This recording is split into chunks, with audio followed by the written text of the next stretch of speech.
What's going on, guys? My name's Connor, and today I have a review for you guys on the Louis Vuitton Infini Leather Michael Backpack. I'm going to be breaking down all the details of it, as well as going over why it is one of my favorite backpacks that I own right now. So if you guys enjoy this video, make sure to hit the like and subscribe button, as it really helps out my channel and gets my videos shown to more people. But without further ado, let's get right into the review.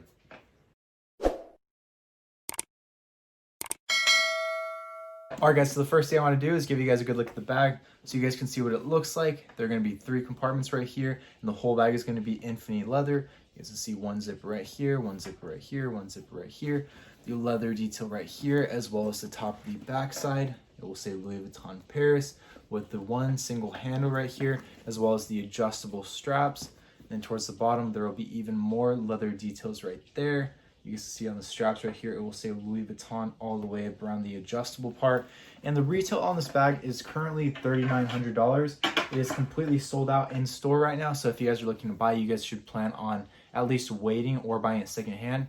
But after fees and everything, you're looking at about $4,250, depending on what your taxes are in whatever state, which is pretty expensive for a backpack.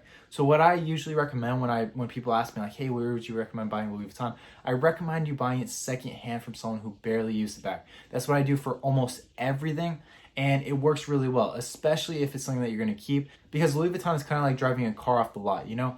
Like, it's brand new, you get the whole buying experience in store, and that's worth it to some people. But unless you really got it like that, you're gonna wanna save that initial loss that you're gonna have right when you begin using it. Because right when you get past the return policy, that value drops almost 50%, or just around 50%, because like I said, it retails at $3,900, and market right now is just above $2,000. So that's a big loss for most people. And that $2,000 that I'm valuing it at is if it's in pretty good condition, just like this one. I know it doesn't look as good as like on site because it's not currently stuffed, but they usually stuff it in store, and that's how they make it look really good and really big. But the dimensions of this bag, once stuffed and once they have stuff inside of it, is 11 inches wide right here. It's going to be about 17.5 inches in height, and then it's going to be about 7 inches thick. So that is considering this part right here, not as much the top, especially this part. But once you have stuff in, this is about 7 inches right here. So you can definitely hold a good amount of stuff. And I just noticed the zipper will say Louis Vuitton in it. There's going to be details like that all around this bag, as you guys can see by the ones over here as well. And the material is going to have a cowhide leather trim. And the hardware is all going to be silver, as you guys can see. And then the shoulder straps are completely adjustable. You guys will obviously adjust at the bottom. I have it on one of the tightest settings because I always like my bags really high up. And then the next thing I want to do is obviously unzip it for you guys. So I'll start off with the smallest pocket right here. You're just going to want to unzip it. The zippers of Louis Vuitton are really good quality, and if your zippers get messed up, just make sure to take it to the store. If it's a manufacturer error, they'll do it for free. But if you guys take it in later on, they'll obviously just fix it, and there will be like a small fee, maybe like $100 or so. You guys can see the inside pocket right here. Definitely pretty spacious. It's pretty good for maybe like a phone. You could even fit, like if you're going on a trip, you could use this compartment for like socks and underwear. And then the next compartment right here is a lot bigger, obviously. And you're gonna have little slots right here. So I'll show you guys them up close. There's going to be 1, 2, 3, 4, 5, 6 parts right here. These are these are for pens. This is like a phone slot, and these are a bit bigger, maybe for like a wallet or whatever else, but you definitely have a lot of options here. And even once you fill those up, you guys have the option to use this space right here, and it goes all the way down. Then you can put like a little keychain or wherever else you can attach right here, maybe your keys if you have an extra set of keys that you guys want to hold on to during your trip. Then I'll put this up and show you guys the next compartment. So this is obviously going to open up all the way right here, and you guys can see the main compartment. And so unlike the Christopher or the other backpacks, this is a full-on computer compartment right here. So you guys can fit a whole MacBook or whatever else you guys use if you guys still use Dell. It's kind of funny, but you guys can see there's enough room for almost any computer in here. Then you obviously have this compartment right here. So this is a bag where if you're deciding between a suitcase or this because you want a bag for going on trips, you have enough room to put your clothes right here. You have enough room to put your computer right here. And then in this pocket right here, you can obviously put whatever little accessories you want. And your socks, underwear in here, maybe your toiletries in here. But it is very spacious, and you have room for everything. This is a really underestimated backpack.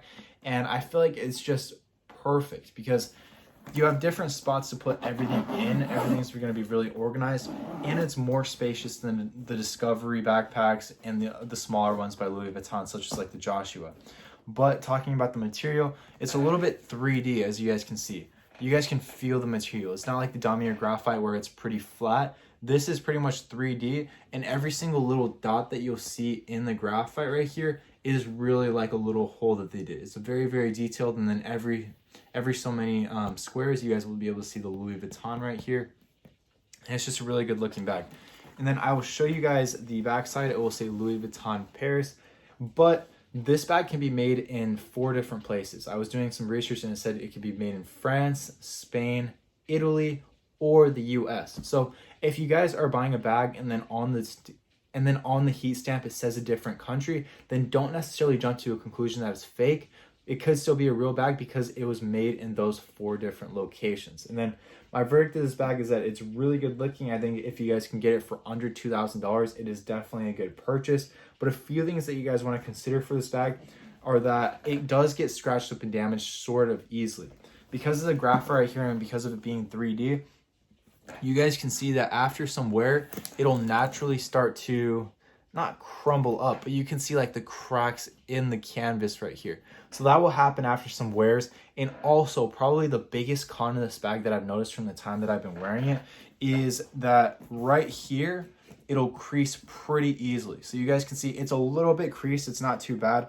And Louis Vuitton is a very good material and it's layered up. So it's not necessarily going to have a hole pop out by any means necessary, but it will crease right here, which will affect its appearance. It's purely cosmetic. Like I said, you're not really going to get a hole, but especially when you're holding weight in the bag, like let's say you have some stuff in the bag, then you set it down like this. I'm just going to give it a little push and you guys can see that it automatically creases right here. And I've talked to some other people about this bag because I noticed it right when I got it, and after just after the first few wears that it was starting to crease right there, and they said that that's normal and that they don't really like that about the bag, and that's kind of the reason why they go for the Damier graphite, which is personally my favorite version of the Michael backpack. I have not reviewed it for you guys. I'm going to be reviewing it soon, so if you guys enjoy this kind of content, make sure to hit that like and subscribe button if you guys have not already. But on the site right now, you guys have the option to buy this one or the Damier graphite, and this one has more colors. They have like a lava and like a turquoise, which is really, really exotic and loud. I'm not that kind of guy, but some of you guys might be.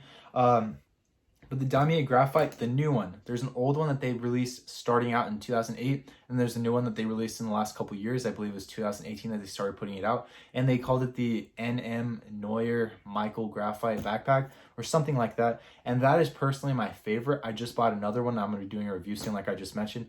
But the reason for that is, one, the material on this isn't my favorite. It's not necessarily for everyone, and it is a little bit more expensive. It's one of the newer ones. That's kind of why, like, it's a new look, so they want the new sort of fashion one to cost a little bit more. But also the creasing on the bottom, the material on that isn't going to be 3D like this, and it's not going to be like as thick, but it does not crease like this as much. Like if you guys watched my video on the old one, the other one wasn't creased, and that one released back in like 2010. That was an older backpack that I reviewed for you guys, and that was even before the zipper and stuff. But final verdict of this bag, I would probably give it like an 8 out of 10. I would give it its functionality a 10. I would give its appearance maybe like a 7, and I would give its durability as far as appearance wise, I would give that a bit of a lower grade just because of the creases right here, which kind of bug me. But let me know what you guys think of this bag. I'm genuinely curious. Do you guys think it's worth the $4,000 retail? Do you guys think it's worth market value of $2,000? Or what's your guys' favorite backpack? I review a lot of backpacks on this channel, and if I have not gotten to a backpack that you guys want to see, make sure to leave it down in the comments. I will make sure to get to it. I've been doing a lot of the bags are requested. I got this bag requested. I got the last Michael backpack requested. I recently did a Christopher because that one was requested. So I really do listen to you guys, or you guys can message me on Instagram if you guys are looking to buy or ask for a video for me to do. But thank you guys so much for watching this video. I really do appreciate all the support that I've been getting recently. My subscribers and my channel's views have been growing significantly, and my channel's just been really, really exponential. I'm gaining like 200 subscribers a month, which is not that much, but considering that like a month or so ago, I was only getting 50, it really goes to show what you guys like seeing on my channel, and I really do listen to you guys. So Again, thank you guys so much for watching, and for those of you guys who support my channel and subscribe and comment and like all my videos. But thank you guys so much for watching, and I will see you guys in the next video.